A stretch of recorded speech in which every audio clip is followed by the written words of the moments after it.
So tell us what Nick was like when he lived with you guys. He was very respectful. He was a little quirky, socially awkward. He was quiet. He told us he was depressed. We knew he was depressed. And so when you say he was quirky, just give us a sense of what that looked like. He was just he's just trying to fit in. He just didn't know what to say or when to say it or how to say it, so he'd ask a lot of questions. He'd apologize a lot. If we told him to do something, if he needed to clean up something after himself or something, he'd apologize and said he was sorry. You don't have to be sorry, just do it. And did you know that he'd had this history at the school, that he'd been suspended for these sort of behavioral issues? I knew he was kicked out of Stoneman Douglas. I didn't know why. I asked him, he said for fighting. And that was it. I mean, when he came in to live with us and part of it was getting him back in school, I tried to get him back in Stoneman Douglas. And they just basically told me no, so we put him in an adult education center. And what was he studying? What did he say? He's just trying to get his high school diploma. And he's doing well. He was doing really well. He was proud of what he was doing. He'd tell me every day that he took, how many quizzes and how many tests and did good on them. There are different reports of him having been violent at times. There's different reports of him having been rude to teachers, being profane, using bad words. Did any of that ever come up? Did you see any flashes of any of that? Not at all. Not at all. Do you know where he bought the gun? No.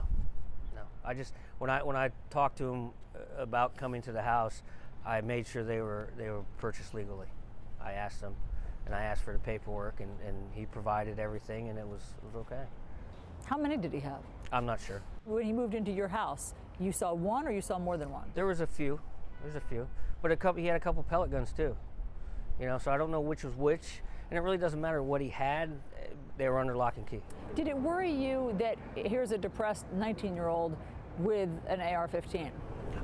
No. I mean, to me, the depression was more stemmed from losing his mother, not from all the things they said about him being bullied or by things that happened in school and all the other issues that have now come out. I didn't know any about all those issues. I just thought it was about his mother, But the day I met him, I told him, I said, you need to find somebody to talk to. We need to find you a professional to speak to.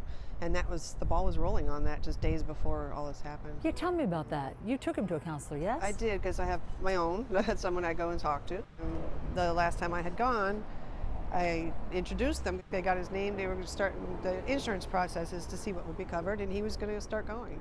Ironically, it probably would have been this week. Right. So he was open to it. He was open to going Absolutely. to counseling. He asked me on more than one occasion. He recognized that he needed help. He knew it. I believe so. Yeah. Was he taking any medication? Not that I know Not of. that we know of. You never saw any pills? You never saw anything? You never saw any drugs? No. As I've said before, I offered him Motrin for a headache, and he says, I don't like taking pills. So I don't know. I mean, he took it eventually. I told him, I'm a nurse. You should, do this. It'll help your head. And he was thankful later, but he says, I really don't like taking medications. So tell me about what happened Wednesday morning. I didn't talk to him Wednesday morning. I talked to my son, and he told me that Nick told him the night before that it's Valentine's Day, and he doesn't go to school on Valentine's Day. Was there anything unusual about Wednesday morning? No, just the fact that he was home. I just asked him, I said, what are you doing home with it? You didn't go to school? And he said, same thing, about Valentine's Day. I said, well, what about work? And they called and said they didn't need me. I said, all right, well, so what are you going to do today? He goes, well, probably just go fishing. And he was getting fishing stuff out.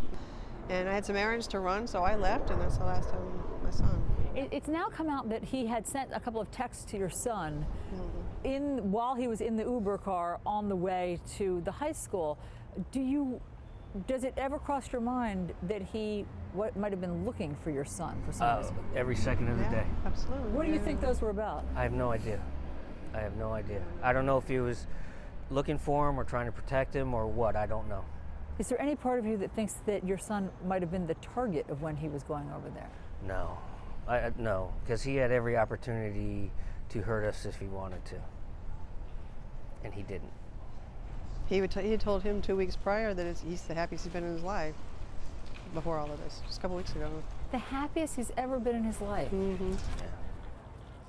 And so how do you guys process this? How do you explain We can't. We don't know. We're lost. We have no answers. If you saw Nick right now, what would you say to him? I don't want to see him right now. I tell him I'm disappointed.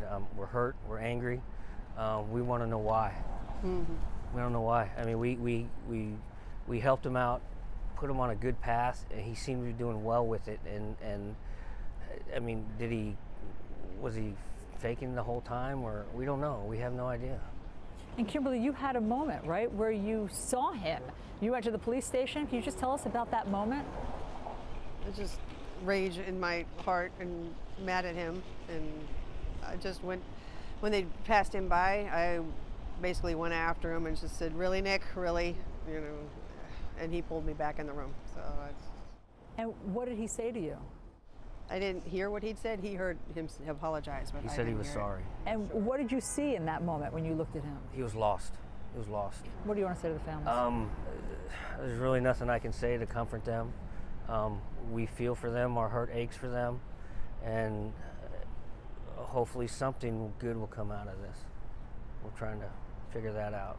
What would that be? What would you call for? What's the... I am proud of the students taking up for their own and demanding changes. I think that's very important, and maybe somebody will listen.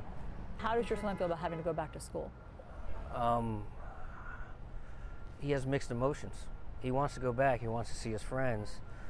He's more willing to go than we are willing to let him at this point. You're nervous. Absolutely. Why? What do you think could happen?